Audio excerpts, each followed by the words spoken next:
1608 Genesee Street, Utica, New York is the proud home of the Oneida County Historical Society. Our executive director, Brian J. Howard, leads the organization for purposes of preserving the past of Oneida County and Central New York for present and future generations. Our mission includes the enhancement of the community's knowledge as well as appreciation of its history. The Historical Hall of Fame was launched in 1946. For several years, the Society inducted local people of note to this prestigious honor. Following a nearly 50-year lapse in this process, the Society's Board of Trustees resurrected the Hall of Fame in the year 2001. The Blue Ribbon Committee selects the inductees from a list of persons who have been nominated by county historians and the community at large. These 5 individuals, all from diverse backgrounds, come together sharing one common goal: the goal of enhancing our Oneida County community by giving of themselves so that others continue to be enriched through the arts, business endeavors, and education. This year's Historical Hall of Fame inductees are founder of the Oneida County branch of the NAACP, Ed Bass; civic leader, John W. Calder; president of the Oneida National Bank, Charles Hall; and writer, humorist in the 1840s, Frances Marion Barry Witcher.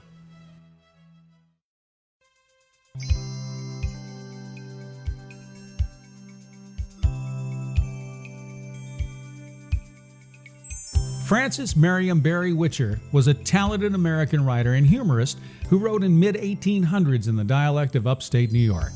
Dr. Eugene Nesser, longtime professor of English at Utica College, says she was a writer in the best tradition of the English humorist, satirist, and moralist, such as Henry Fielding, Jonathan Swift, and Samuel Johnson. Witcher is considered to be the first woman to write popular humorous works in the United States. Her own drawings illustrated many of her published works. She also wrote a number of hymns and religious poems that were not satirical in nature. Frances was born November 1, 1811 in Whitestown and began to write at an early age. She displayed an early talent for writing satire, funny sketches, and for drawing caricatures, but her gifts were not appreciated in her childhood.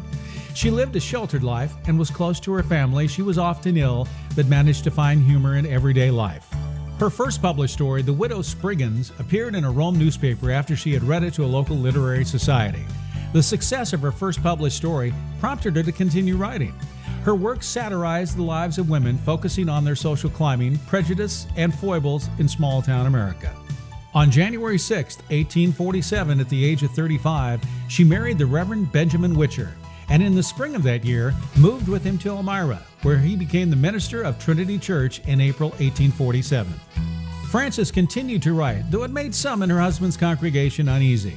Her keen observations of those around her were an unending source of material for her sketches. Those she wrote about soon thought they saw themselves in her published works, and this caused friction with her husband's parishioners.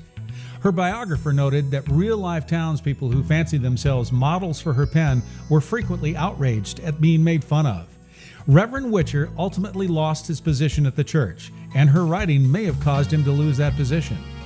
In 1846, Neal's Saturday Gazette and Ladies' Literary Museum of Philadelphia published a series of her stories under the title The Widow Bedot's Table Talk. From 1847 to 1849, Godey's Ladies Book published a similar series called Aunt McGuire's Experience, which continued to lampoon local customs.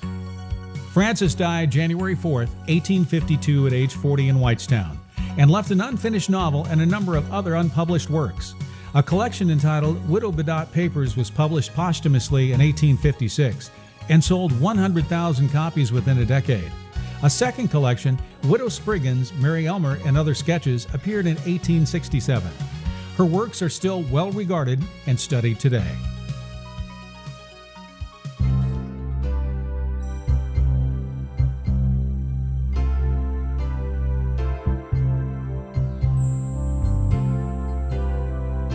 On a cold winter day in January 1971, Edward Bass joined a group of black men in Utica to discuss forming a service organization. They were concerned that the Mohawk Valley had social and economic problems that were not being addressed.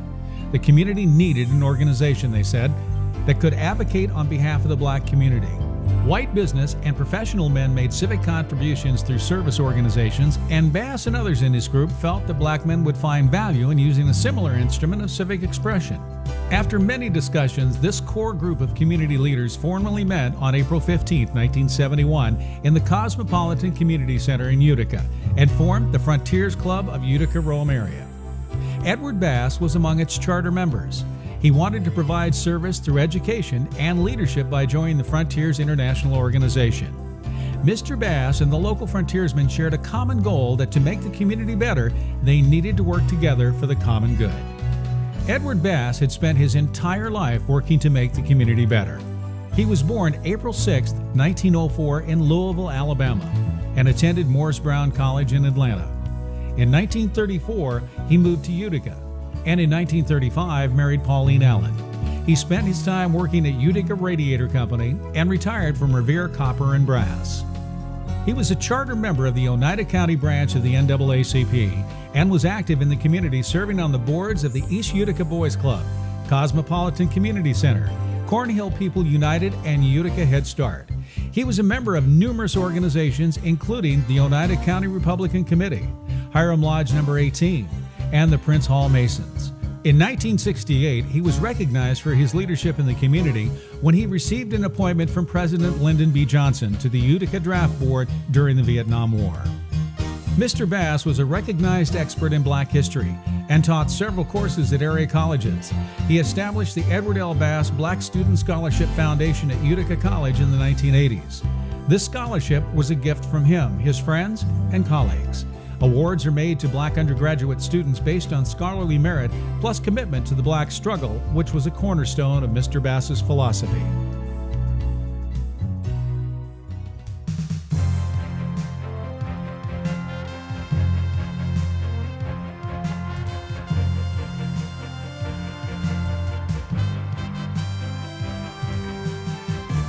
John W. Calder, born on May 5, 1892, in Utica to Dr. John Franklin and Adelaide I. Calder.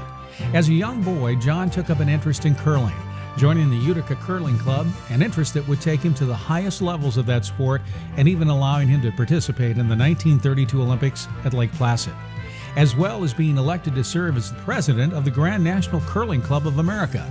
For over 50 years, curling was a large part of John's life.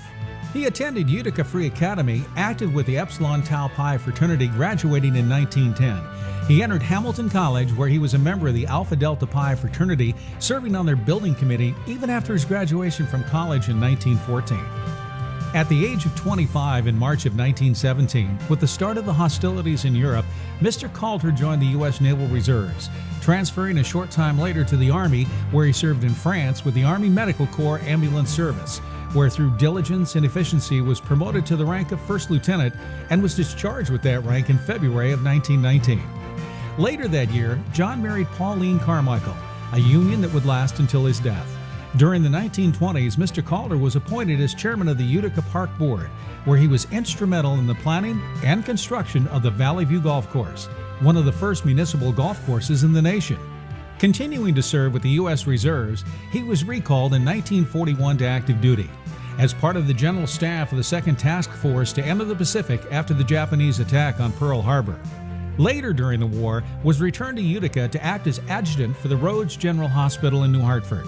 He also served at another military hospital in Brentwood, Long Island, where he was discharged in February 1946 with the rank of major. Mr. Calder returned to the civilian world, working within the insurance industry before starting the Utica Underwriters Incorporated. During this time, he also became active on the board of the YMCA, the Players Theater, Post 229 American Legion, First Presbyterian Church, Liberty Lodge 959 Free and Accepted Masons, the Onondagas Golf Club, and the Fort Schuyler Club. He served 3 terms as president of the Oneida County Tuberculosis and Health Association.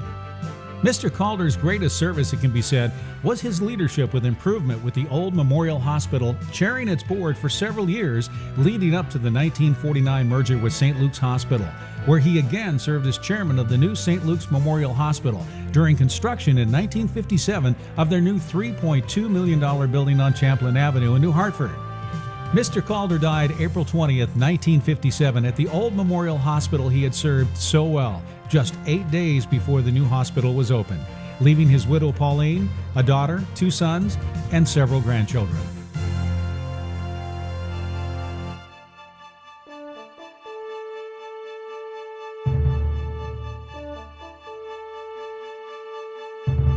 In a Utica Observer-Dispatch column in 1944, Alberta Dickinson wrote that Charles Hall was a person worth knowing, and the Oneida County Historical Society agrees. Dickinson wrote, "The word banker brings to mind a solemn, ultra-dignified, and often elderly individual, more or less difficult of access and barricaded against the stream of humanity that passed his door. Charles Hall is not this type of banker, but a vigorous young man who at the age of 38 was the youngest president of a national bank in New York State. A friendly, community-minded businessman, he would go out of his way to help anyone, no matter what the size of the financial problem." Dickinson wrote, "He was here to serve the community." Charles Hall, as president of the Oneida National Bank and Trust Company, was a dedicated and serious businessman who gave a great deal of his time to better the community. He later served as chief executive officer and chairman of the board. He was born in Herkimer and lived his entire life in the Mohawk Valley. He was a graduate of Whitesboro High School, the Utica School of Commerce, and the Graduate School of Banking at Rutgers University. Dickinson wrote that when other boys thought summer vacation meant loafing in the sun, fishing, and hiking, it meant business to Charles. 3 times a week, she wrote, he drove one of the family farm horses into Utica at 7 in the morning with a load of vegetables, usually getting home at about 3 in the afternoon. His route for many years covered a wide swath in the center of Utica. Charles recalled that many a housewife in the vicinity lightened his labors frequently with a fresh molasses cookie, a piece of cake, or a couple of donuts and a glass of milk. This was Mr. Hall in a nutshell, a hard worker who could get along with anyone. Mr. Hall was very active in the Utica Chamber of Commerce and the Oneida Industrial Development Corporation, which was responsible for bringing many new industries to the Utica area. He spent a great deal of time in community organizations, including becoming a third-degree Mason, a trustee of the Masonic Home of Utica, member of the Rotary Club, treasurer and trustee of St. Luke's Memorial Hospital Center, and a trustee for the Utica Rescue Mission, Mohawk Valley Community College, Utica College, and the Hospital Board of Upstate New York. Throughout his life, he was recognized by many organizations for his contributions to the community, including receiving the Benai Breath Man of the Year Award in 1969, the Leonard F. Wilbur Memorial Award in 1979, and the Civic Award for Conspicuous Community Service from Colgate University.